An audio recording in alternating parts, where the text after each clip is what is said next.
অসুস্থ প্রতিযোগিতায় আমি নেই, সাফ জানিয়ে দিলেন অপু বিশ্বাস।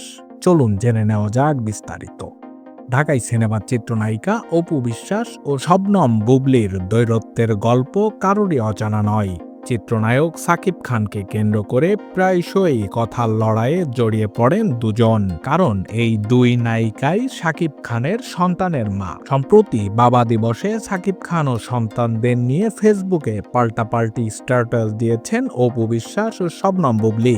এরপরই নেটিজেনরা বলছে, দুজনেরই একজন সাকিবকে নিয়ে স্ট্যাটাস দিলে বা কোনো মন্তব্য করলে কিছুক্ষণ পরই অপরজন তার প্রতিক্রিয়া নিয়ে হাজির হন। বিষয়গুলো নিয়ে যেন এক প্রকার ক্লান্ত ও বিরক্ত অপু বিশ্বাস। তাই রোববার 15 জুন রাতে এক ফেসবুক স্ট্যাটাসে ভক্ত, অনুরাগী ও শুভাকাঙ্ক্ষীদের উদ্দেশ্যে স্পষ্ট এক বার্তা দিয়েছেন এই অভিনেত্রী।